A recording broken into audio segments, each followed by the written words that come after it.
a song. 15, 25, 50. 15, 25, 50. 55, 50. Wait, hold up. 15, 25, 50. 15, 25, 50. 50, 15, 25. 15, 25, 50. Anyway, hey Ross World, my money makes money. I don't know what I was doing right there, guys. But the whole point is 15% at the age 25, 50% investing in stocks. I'm gonna back up.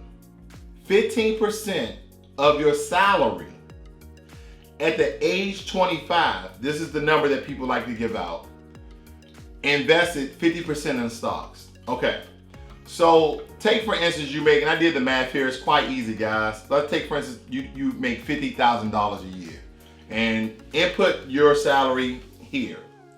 50,000 times 0.15, that's 15%, right?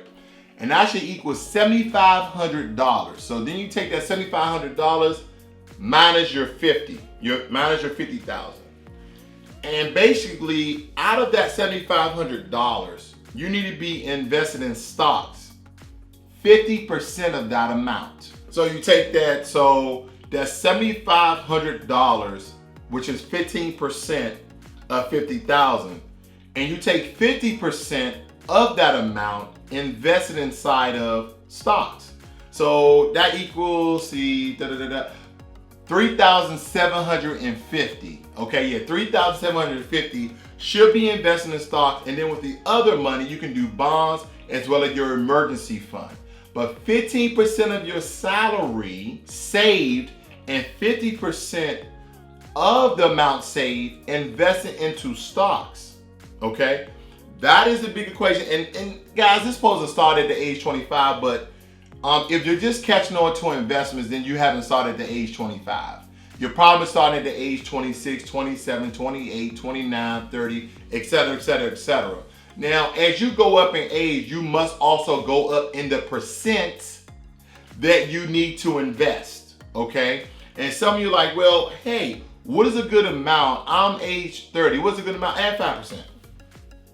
Add 5%. Now you're at 20% because you're behind the power curve, right? Because we're trying to get to the point where we're going to have $2 million at the age of 59 and a half to 62. And you're like, well, why $2 million? Because the math speaks for itself. Okay, the math speaks for itself. I can bore you with numbers all day, and some of you love the numbers. I got it. But to speak to you plainly, dealing with projections of inflation and the way things go, the average American who has made $80,000, now we're moving from 50,000, right? We're moving from 50,000. For the average American who makes $80,000 a year, you're going to need at least $2 million to live the same lifestyle you did when you was making your $80,000 in your retirement, with some setbacks. Some of the things you did making that $80,000, you won't be able to do because now you have to sustain your life throughout your years. And it doesn't mean that you stop investing at all. So 15, 25, and 50, saving 15% of your yearly salary at the age 25 and 50% of that money invested in stocks. Now again, everybody know I'm a huge advocate of index and ETFs because they're kind of like hedging your stocks. They're kind of like insurance for your stocks because they have consistently given you 7% or more, okay? And we can always go back to one of my old videos talking about the 4% rule. There's so many ways to make this money, but it all boils down to one thing: investments and your age, okay? Investments and your age. We can get into the different types of investment. Some investors are more volatile, they're more riskier, but we're talking about sustained investments that we can actually get great returns from. And if you think that investments are gambling, then you're absolutely wrong, even though sometimes I feel like it. But it's backed by science, and it's backed by math, and it's backed by companies, okay? These companies want to make huge, large amounts of money. They do. So they take your investments and they push technology, they push innovation, they push production, they improve efficiencies. So if they do something that didn't work out, then their stock value may lower, it may decrease. But I keep investing because I know when Micron make that 1 terabyte micro SD card, which they already have, then their stock rises.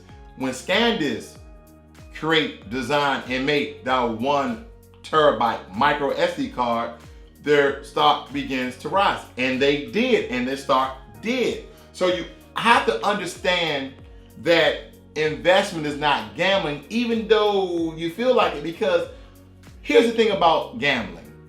When you go gamble, it's all about luck and chance. It's really backed by no math or science. And some of you gambling gurus, you're like, nah, man, the chance of you winning is 1 out of 100,000. Well, if I do the math and science on investments, my investments in math and science tells me that if I invest with a company like Google and I look at their trend, the stock value of my portfolio will raise $100 by next year. You can't do that from gambling, okay? Now, some of you could probably, hey, subscribe, like the video, and also share it.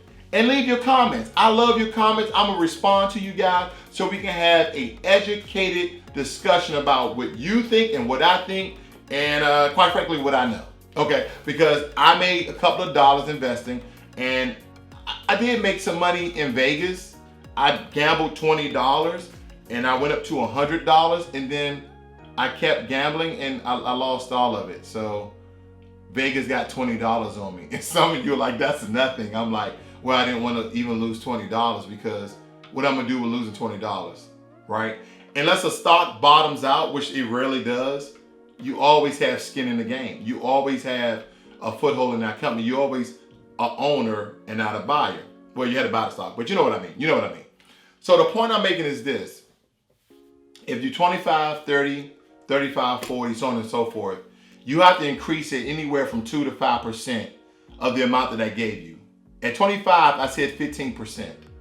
And out of that 15% at $7,500, you have to invest at least $3,750 of that money. Then I said if you're at 30 years of age, I just threw a number out there, but quite frankly, that's what I would want you to be at. It's 20%. Okay, do the math for 20%, and that's basically going to be the amount of money you make, let's say 50,000 times 0.20, and whatever that number is. So I need you to start to invest, and I need you to start to investing now, because none of us, none of you, none of me are going to be part of the FIRE movement, okay?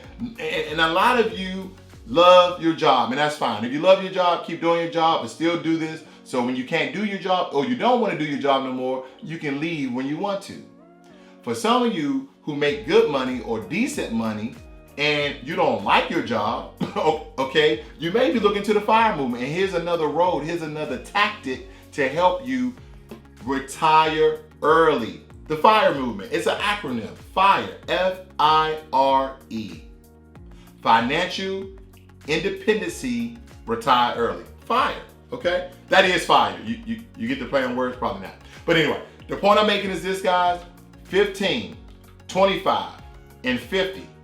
If you're 30, 20, 30, and 50, okay? The only thing I want to change is those first two numbers. Your age is the middle, the first number goes up 5%, okay?